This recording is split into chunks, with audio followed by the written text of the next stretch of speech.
How to have it all and align work and motherhood.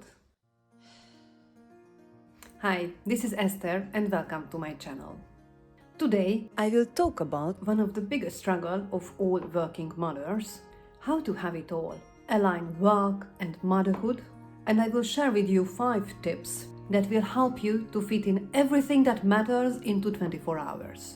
As a little girl, you most probably dreamed about finding your Prince Charming, having kids, working something meaningful and living a fulfilling life.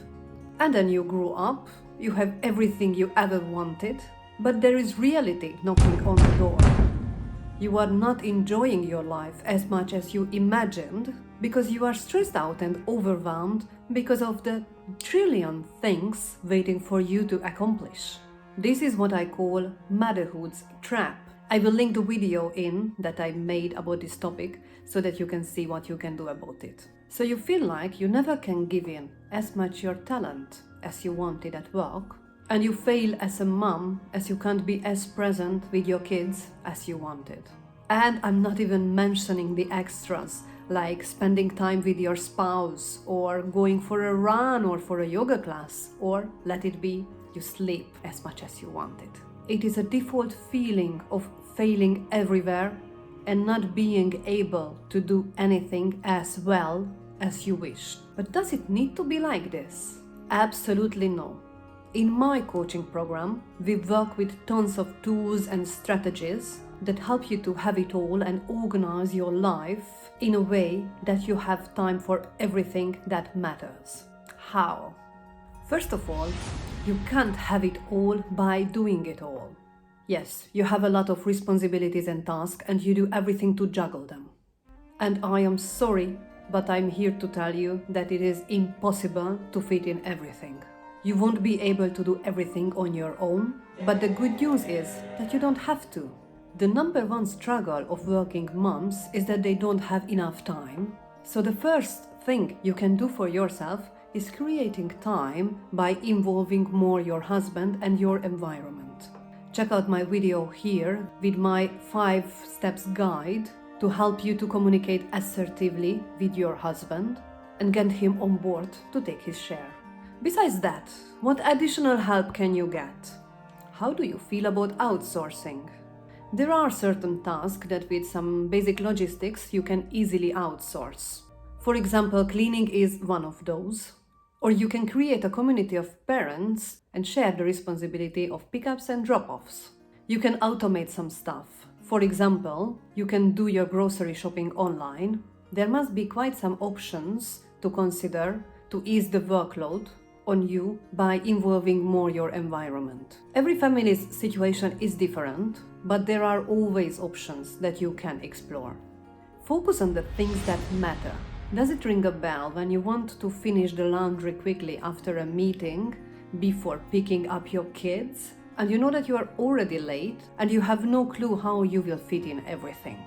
You would love to exercise, you would love to cook something healthy, you would love to wake up early to have time for everything, but you just needed that glass of wine and scrolling through social media the night before because you were exhausted and you just needed to disconnect. And there you are, exhausted again. So this is another day just to get through. And you feel like a failure because you just had seen how other corporate moms do it, how they have time to bake vegan, sugar-free, gluten-free cookies for the kids and post on LinkedIn about leadership. And no one complains or admits how hard it is. Well, first of all, social media is never a reference point and you know it. So forget comparing yourself to those fake moms. It is hard for every single mother. Every one of us has its own struggles. Second, we talked about how to get help. Now let's focus on what are the essentials. Yes, I know that you would love to accomplish all the above mentioned, but what are the things that you are ready to let go, maybe for a while? Where could you lower the level and accept that it won't fit into your life right now? What are the areas where you could gain some efficiency to bring in some ideas? Maybe this is not the time when you will have a perfectly clean home, or there will be occasions when you will travel for work and you are actually happy about it, so it will be someone else picking up your kids or putting them to bed. These are not easy choices, but you can't do everything. So the sooner you make your decisions and accept that you are doing your best, the better for your mental health.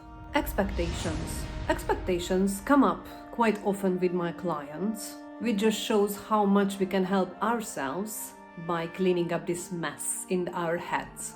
The thing is that working mothers are expected to work as if they had no family life, and they are expected to be the super moms as if they had no professional career. So we are set up for failure because this is an unrealistic expectation that no one can meet, not even a superwoman. That is wrong with expectations actually, that there is a huge gap between expectations and reality. And that gap is the land of frustration and stress. Now, to avoid that misery, we might be able to change others' expectations towards us, but first of all, we need to have realistic expectations towards ourselves. And that is the key here. So if you think about your own ideas about a working mother, do you think those are realistic? Or do you maybe expect too much from yourself? To have a clearer picture, try to think about your husband or a friend of yours. If it were them, would you see it realistic to accomplish all those things you have in your mind? And there is your answer if you expect too much from yourself. The moment you can see crystal clear what are the unrealistic expectations toward yourself, you can start putting less pressure on yourself and accept that you can still be a good enough mother and a great employee by delivering less. External expectations. Let's talk about boundaries as well. Women are often socialized to be good girls, to please others. We are raised to seek others' approval, and that is why it is so difficult for us to say no. Because what will happen if I say no to a new task at work? If I don't go on that business trip, or if I dare to have some me time for myself when I'm exhausted and I need it? The thing is that your time is just yours, and you have all the rights to say no. You don't need to go into details at all and explain yourself.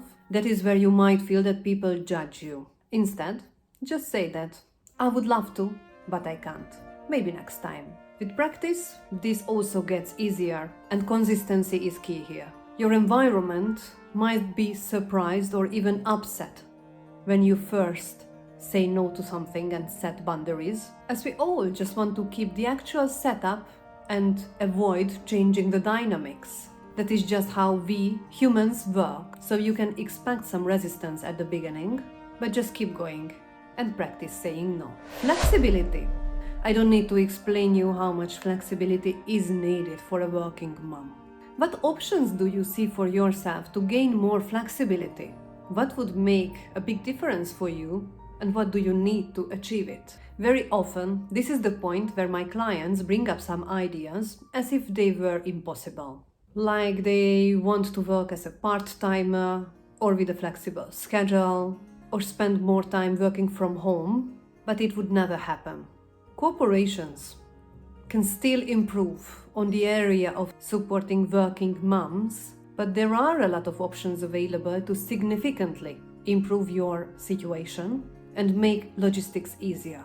If you don't ask for them, you might never get them. I've worked with so many women who thought that asking for what you want happens only in the movies, until they finally knocked on the office of their manager and actually asked for what they wanted. And I'm telling you, if you build up a good business case and fight for it, you will succeed and get what you want. In the long term, it is also worth considering working for employers who support working mothers with those options. So if you are playing with the idea of changing your job, investigate the company, as it might already have 4-day-a-week program, or it might offer other options for working parents. Again, it is a mind monkey in our head that we should be happy with whatever the companies offer for us and work twice as hard as others to prove that as a mothers we can give in as much added value as everyone else. No, your worth is based on your hard work and your talent. And companies are willing to facilitate your needs if it's a win-win. So start asking for what you want. I hope these tips helped you to get some insight and align better motherhood and work. Check out the description box below and download my 3 steps guide towards the balanced life that can further help you to have it all. Please support more free content for working moms by clicking on the subscribe button and don't forget to like the video. Thank you.